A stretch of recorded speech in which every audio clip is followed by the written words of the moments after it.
Assalamualaikum warahmatullahi wabarakatuh. Apa kabar anak-anak? Semoga kalian dalam keadaan sehat dan bahagia selalu.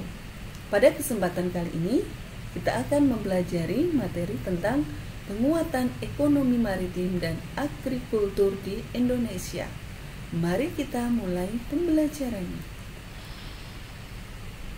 Ada 3 hal utama yang akan kita pelajari, yaitu yang pertama, kita harus mengerti tentang indikator pencapaiannya.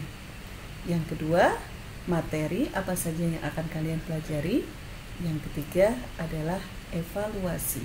Dan keempat adalah data dari penulis. Kita mulai yang pertama, yaitu indikator. Setelah pembelajaran ini selesai, maka peserta didik diharapkan dapat 1. Menjelaskan ekonomi kemaritiman dan kelautan. 2. Mendeskripsikan kondisi ekonomi kemaritiman di Indonesia.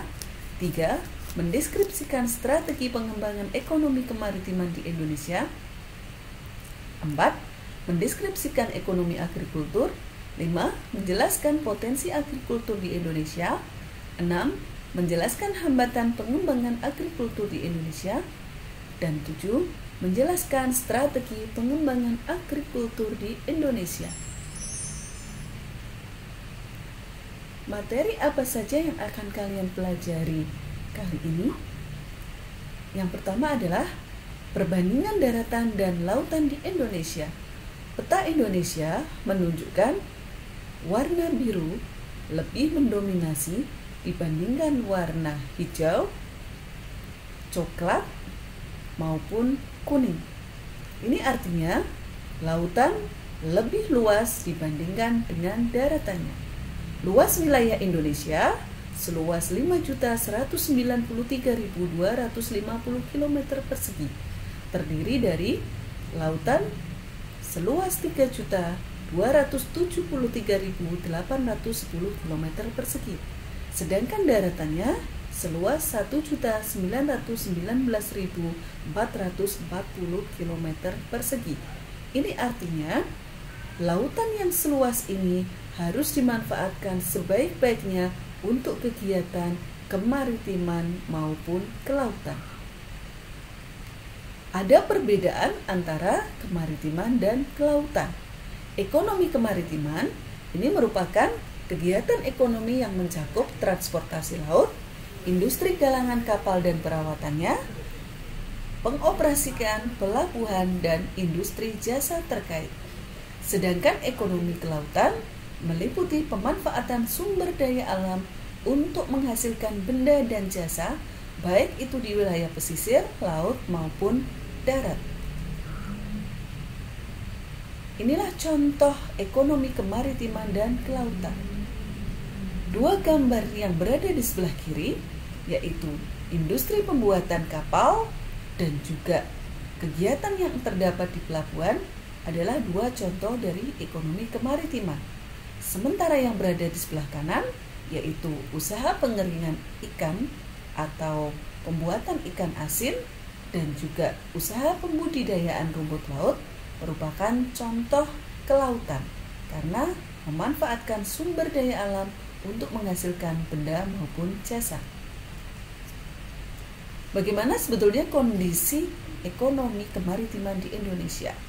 Meskipun lautan Indonesia luas, tetapi ternyata sektor pelayaran masih belum berkembang. Sektor perikanan belum memberikan kontribusi yang besar terhadap pendapatan nasional. Ini bisa dilihat dari banyaknya masyarakat nelayan yang tergolong rakyat miskin. Yang ketiga, sektor pariwisata bahari belum berkembang dengan baik. Ini perlu dipacu untuk berkembang lebih baik lagi. Tapi di sini pemerintah sudah mengusahakan bagaimana ekonomi kemaritiman itu bisa tumbuh dan berkembang. Yang pertama yaitu dengan merubah paradigma pembangunan nasional ke arah kemaritiman.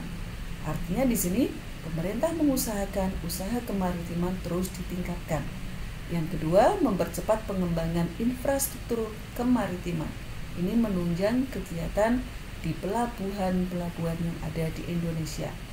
Yang ketiga, yaitu menyiapkan 5 pelabuhan besar untuk menyambut ASEAN Connectivity. Karena kita tahu bahwa era perdagangan bebas ini harus disiapkan baik di daratan maupun di lautan. Yang keempat adalah harmonisasi regulasi antar negara ASEAN di sektor perikanan. Perbedaan regulasi ini harus disesuaikan sehingga antar negara ASEAN ini terjadi kesepakatan bagaimana regulasi yang ada di sektor perikanan. Lalu bagaimana dengan ekonomi agrikultur? Wilayah Indonesia, yaitu yang berada di darat, sebagian besar dimanfaatkan untuk kegiatan pertanian. Potensi agrikultur di Indonesia ini menyerap 35,9% dari total angkatan kerja dan menyumbang 14,7% bagi pendapatan nasional. Ini artinya sektor agrikultur sangat penting bagi kehidupan masyarakat Indonesia. Di sini ada beberapa contoh hasil pertanian maupun hasil dari kegiatan agrikultur itu sendiri. Lalu bagaimana peran agrikultur di Indonesia? Yang pertama adalah potensi sumber daya alam yang besar dan beragam. Yang kedua, pangsa terhadap pendapatan nasional ini cukup besar. Yang ketiga, pangsa ekspor masih terbuka, terutama untuk hasil buah-buahan dan sayur-sayuran ini masih terbuka lebar.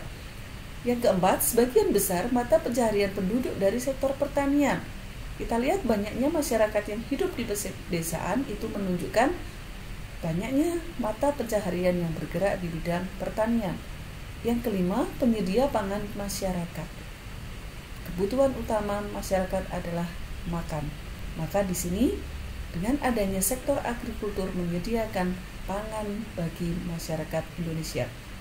Yang selanjutnya adalah basis pertumbuhan ekonomi di pedesaan. Apa saja hambatan dalam pembangunan ekonomi agrikultur di Indonesia? Yang pertama adalah skala usaha pertanian relatif kecil, karena di sini biasanya adalah berupa usaha dari rakyat perorangan, sehingga skalanya tergolong kecil.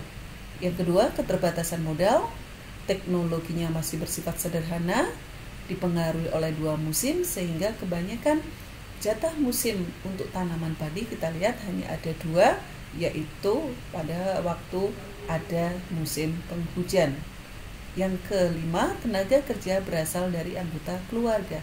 Akses kredit, teknologi, pasar masih rendah. Nah, yang menjadi persoalan yang perlu diperhatikan adalah alih fungsi lahan pertanian ke non-pertanian, seperti perumahan maupun industri. Lalu bagaimana strategi pengembangan agrikultur di Indonesia? Di sini ada usaha untuk peningkatan sektor pertanian, yaitu berupa eco-farming. Eco-farming itu adalah peningkatan budidaya pertanian yang ramah lingkungan dan bersifat pada kearifan lokal. Yang kedua, pupuk distribusinya diharapkan lancar agar semua kebutuhan rakyat akan pupuk terpenuhi. Yang ketiga, perbaikan irigasi pemerintah untuk menjamin ketersediaan hasil pertanian. Nah, itu materi kita. Setelah mempelajari materi ini, silahkan kalian kerjakan soal yang tertera. Ada 6 soal, bisa dikerjakan di buku paket kalian. Selamat mengerjakan. Pembelajaran kali ini saya akhiri. Semoga kalian jelas dan mendapatkan manfaat dari pelajaran kita hari ini. Sampai bertemu kembali pada kesempatan yang akan datang. Wassalamualaikum warahmatullahi wabarakatuh.